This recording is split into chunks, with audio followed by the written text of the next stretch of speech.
क्या भारत सिर्फ अब डिग्रियां देगा या दुनिया का अगला ग्लोबल एजुकेशन हब बनेगा? बजट 2026 से पहले यही सबसे बड़ा सवाल है, क्योंकि अब लड़ाई इंफ्रास्ट्रक्चर और कैंपस की नहीं, क्वालिटी, स्किल्स और स्टूडेंट्स के फ्यूचर की है। इस वीडियो में आने वाले बजट 2026 से स्टूडेंट्स की क्या एक्सपेक्टेशन है, थोड़ा उसको समझते हैं। क्योंकि जब बात छात्रों की यानी स्टूडेंट्स की होती है या एजुकेशन सिस्टम की होती है, तो बात होती है देश के फ्यूचर फाउंडेशन की। हेलो एंड वेलकम, आप देख रहे हैं गुड रिटर्न्स। मैं हूं आपके साथ अरुणिमा द्विवेदी। भारत को ग्लोबल एजुकेशन हब बनाने का सपना अब सिर्फ बड़े कैंपस, विदेशी यूनिवर्सिटीज या इंटरनेशनल टाई अप तक सीमित नहीं है। असली सवाल यह है कि क्या छात्र और उनके परिवार यानी स्टूडेंट्स और उनकी फैमिलीज आज के एजुकेशन सिस्टम में सही डिसीजन कर पा रही हैं या नहीं। आज भारत और दुनिया भर के एजुकेशन बोर्ड्स में एक साफ बदलाव दिख रहा है। अब फोकस सिर्फ एग्जाम पास करने पर नहीं है, बल्कि skill based learning, flexible pathway और कॉम्पिटेंसी बेस्ड असेसमेंट पर है। यही डायरेक्शन भारत को एग्जाम सेंट्रिक सिस्टम से आगे लेकर के जा रही है।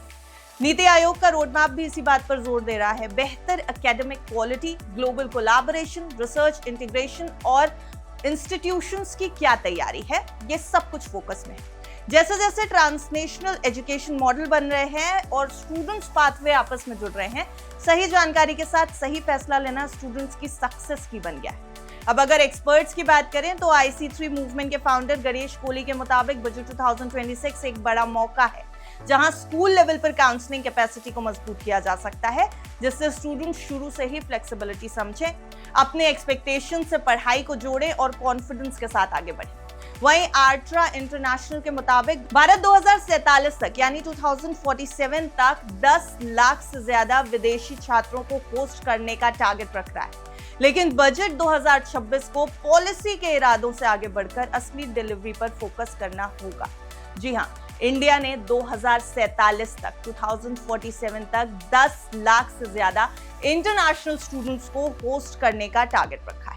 लेकिन इंटरनेशनल स्टूडेंट्स अब किसी देश को सिर्फ कैंपस के नंबर्स से नहीं आंक रहे हैं, बल्कि एम्प्लॉयबिलिटी, इंडस्ट्री लिंक और पोस्ट स्टडी करियर अपॉर्चुनिटीज देख रहे हैं। ऐसे में industry integrated learning, international faculty और आउटकम लिंक्ड फंडिंग भारत की क्रेडिबिलिटी को काफी मजबूत कर सकती है। यूनियन बजट 2025 की अगर बात की जाए तो एजुकेशन के लिए कुल 1,28,650 करोड़ रुपए का एलोकेशन किया गया, जो पिछले साल से करीब 6 से 7% ज्यादा है। स्कूल शिक्षा को यानी स्कूल एजुकेशन को 78,572 करोड़ रुपीस मिले थे, जो अब तक का सबसे बड़ा बजट है। वहीं हायर एजुकेशन की बात की जाए तो करीब 50,000 करोड़ से ज्यादा रुपए दिए गए, जिसमें IITs, AI सेंटर, रिसर्च और सीट बढ़ाने पर फोकस रहा। लेकिन एजुकेशन पर कुल खर्च अब भी GDP के 6% टारगेट से कम है। अगर इंटरनेशनल स्टूडेंट्स की बात करेंगे तो स्टडी इन इंडिया स्कीम को सिर्फ 14 करोड़ रुपए मिले थे, जो पहले से भी कम है। जियान और एशियन फेलोशिप जैसी स्कीम्स का बजट भी बहुत छोटा है। एक्सपर्ट्स मानते हैं कि भारत को एजुकेशन हब बनाने के लिए मार्केटिंग और स्कॉलरशिप फंडिंग अभी भी नाकाफी है। TOEFL और TOEIC से जुड़े एक्सपर्ट्स का कहना है कि भारत की असली स्किलिंग चुनौती अब स्केल नहीं, बल्कि वर्कप्लेस रेडीनेस और क्रेडिबिलिटी है।